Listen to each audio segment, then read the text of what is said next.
So we're going on to U.S. history now, history of the United States. And so we're going to from world history. So we're going to review a little bit of world history, just how world history influenced the beginning of the United States history. So this area is going to be from 1492 to 1692. Actually, we're going to go back a little bit further than 1492, which when Columbus, because before Columbus there were people in America. So here we have the discovery and exploration we're going to talk about, onto the dawn of the modern age, the new world to explore, Spain's crusade in America, and the French exploration of North America. So let's get going. The United States of America. Of course, we know now the United States of America is a leader of world nations, and it also is known for freedom, the bastion of freedom under its democracy, right? We see there, we the people. And from the frontier of wilderness to the highest of civilization, the United States came from a wilderness not too long ago, really a few hundred years ago, to the highest of civilization, as we would consider now in the world. It was originally settled as an outpost of Europe. The European nations were using the resources of America, and quickly became the country which Europe and the world looked for protection, leadership, and inspiration. On to the higher planes of freedom, responsibility, and human dignity. That is what America is supposed to be. The dawn of the modern age, the providence of God. World history has its divisions, and you need to know this when we talk about world history. And we went clear back from an ancient history, all the way back to Adam and Eve.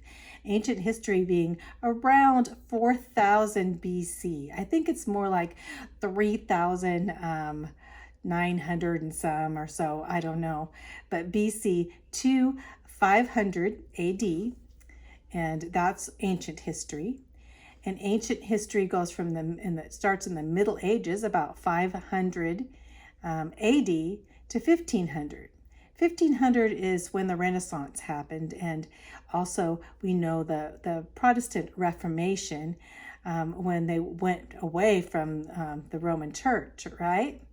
So the modern age is usually from 1500 until this present time. You see some pictures there of the ancient civilizations there up to 500 AD, and then on to, as you look onto the Middle Ages down in the left, and the modern age going from 1500. So when you think of 1492, you think of that's about when Columbus sailed the ocean blue. That was about the age of the modern age that we even have today. So just remember, there's 3 different ages that you need to know.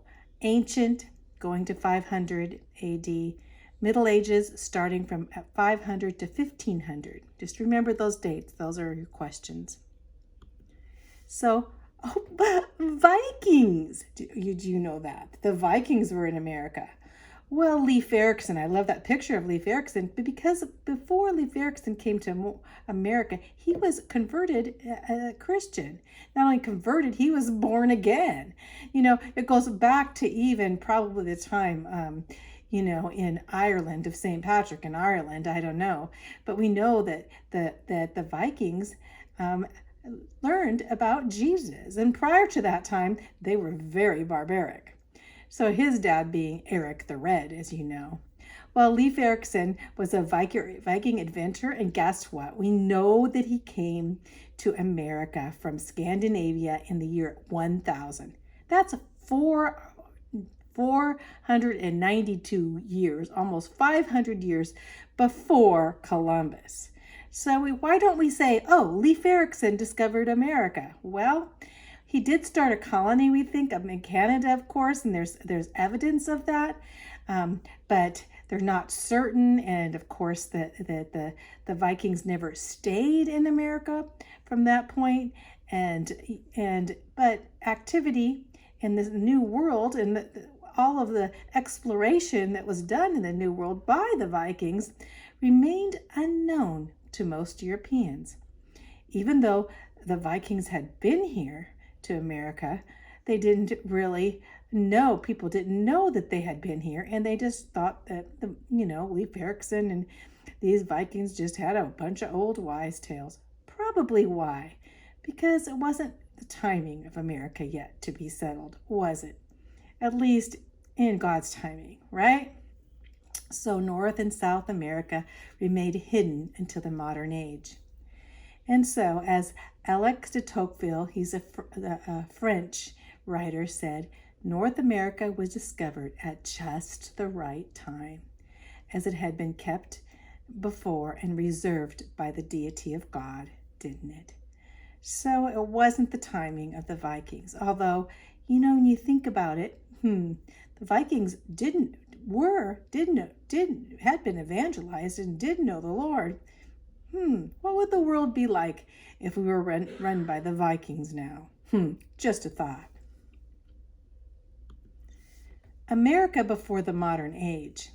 Well, before the modern age, America had people living here, which they called Indians, but they weren't really Indians, because basically Christopher Columbus named them Indians because he thought he was in Indonesia. He thought he was in the Indies, so he thought they were off the coast of China, So now we call, as for us, I'm part Indian too. A lot of us are part Indian, but really when you say India, we're not from India. We're from America. We're the first Americans. So the first Americans were hunters, and they followed the trails of animals after the flood. See that? How did they get from the Middle East, where Eden was, and where not only Eden, but where Noah landed? Well, some believe they came the way of a land bridge across the Bering Strait. If you look too, there may be a time that they came across, from the African regions there to South America by boat, could have been. So when you think of the land bridge, there was a land bridge between the Bering Strait. And where is that land bridge? If you look on a map, look all the way up to the top of Alaska, and then go look at your globe over the top of Alaska, and you'll see the land bridge came from Russian area, from Siberia, So, could be, because they followed the animals. And at that time, it wasn't as cold as it is now, and as icy as it is now. So Columbus called Indians because he thought he was in India, and they had red-brown skin, high cheekbones, long, straight, dark hair, most of them. And they lived in tribes and had a common language and religion and customs, and they were good at things as fishing and hunting and farming. Although we're going to study in South America, some of these tribes were very, very civilized and very advanced. The tribes. So let's think of the Eastern Woodlands tribes. When you think of the Eastern Woodlands tribes, you think of the area of, maybe, Maine, and, from Maine to east there, the northeastern woodlands of the United States of America. The eastern woodlands depended on vegetation, so they had a lot of trees, they still do, for homes and canoes and firewood. They gathered fruits and berries and nuts and roots and seeds for food, and they also made sugar from sap, maple sugar, let's call it, from maple sap, and herbs for medicine. So they had some things that the Europeans didn't have. When you think of maple syrup, they have to think of America. So when we think of some of these fruits gathered back then, you think of America. Well, the coastal waters and streams held fish and shellfish. They also had a lot of fur-bearing animals, and later on that'll be very important, especially for France, because France flourished in fur-bearing animals and bringing furs to Europe from America, and became very wealthy. in that aspect, as many of especially the French at that time with Louis the 14th, who controlled France and controlled, that whole Roman Empire back then, and wanted to have some of those furs from America. And then we think of forests, we think of turkey and quail and bear and deer.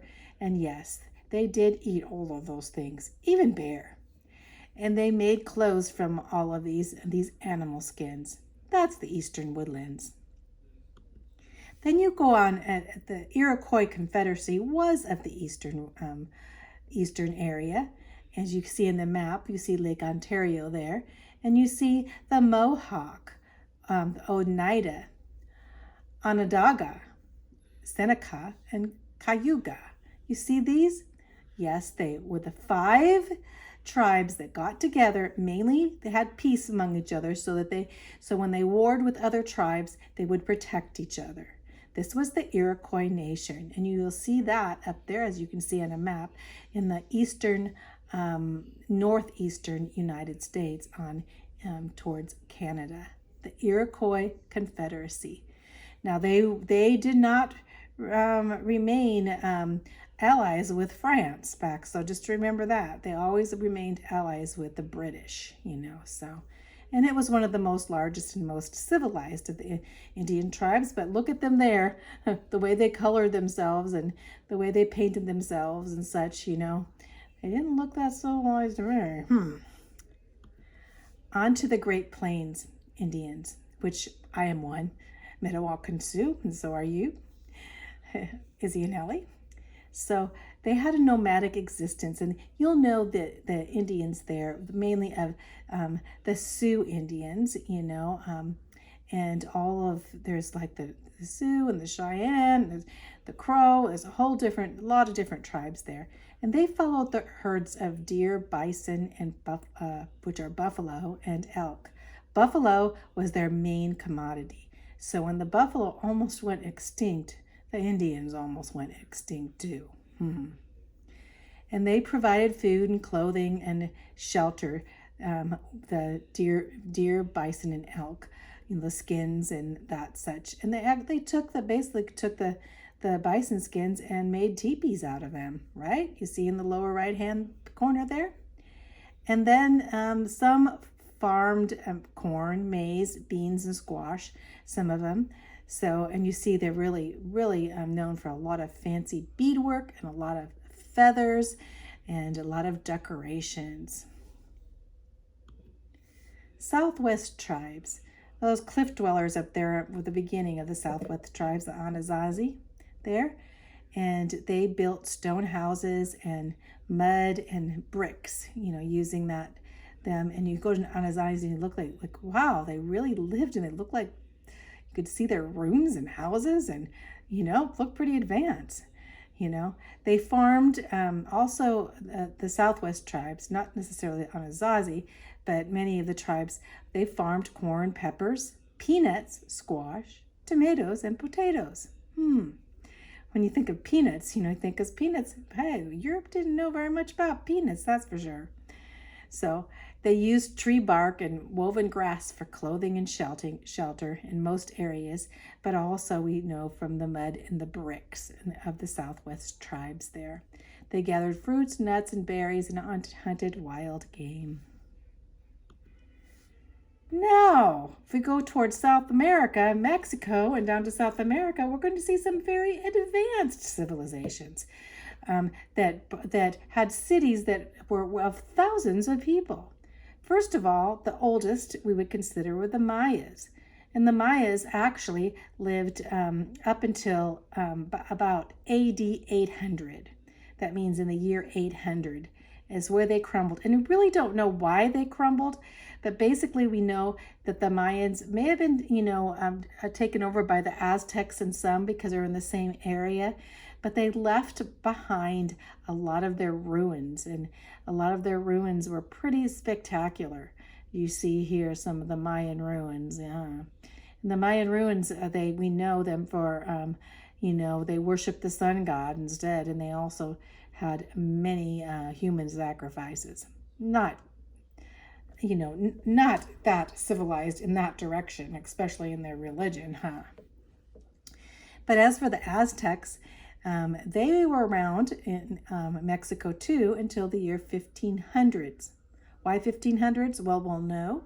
The conquistadors, which mainly Cortez, conquered them in 1500. When he came to saw the Aztecs and their whole village there and everything, as I saw, it wasn't more than a village, it was a city. Montezuma's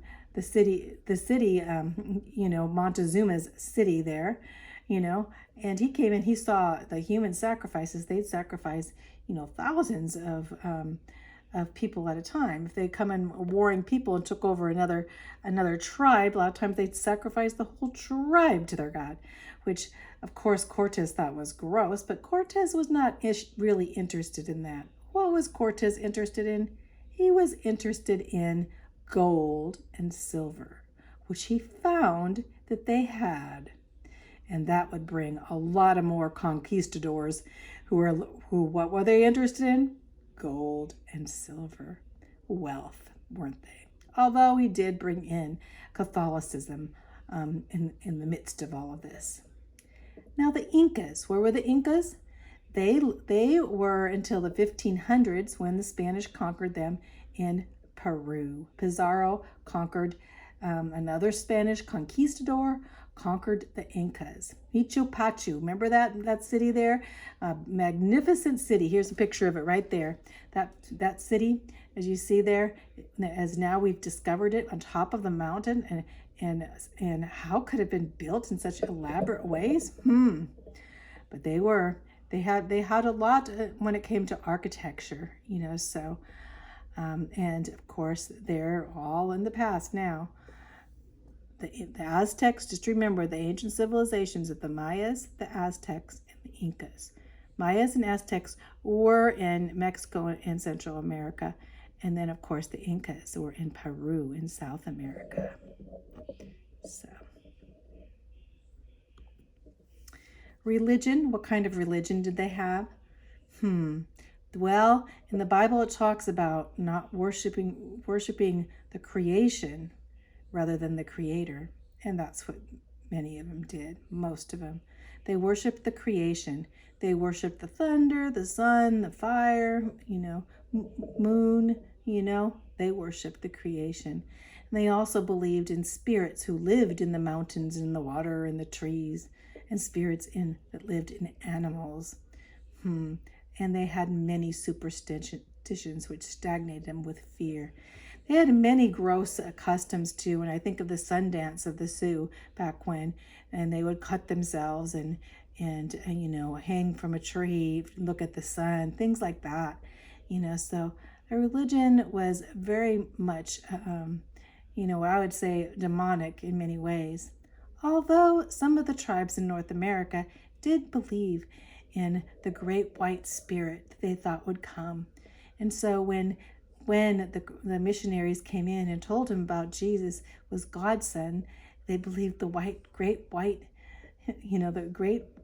God, the one God, had a son, and a lot of them were evangelized, So, and knowing that worshiping the sun, worshiping wind and fire, what did those so-called spirits do for them?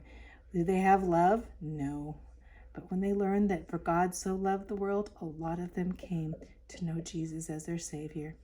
A lot of them were evangelized by distorted Christianity. We know that. But we do know that a lot of them came to the Lord through true missionaries. So let's stop there. We're going to stop there and we're going to go on in the next video.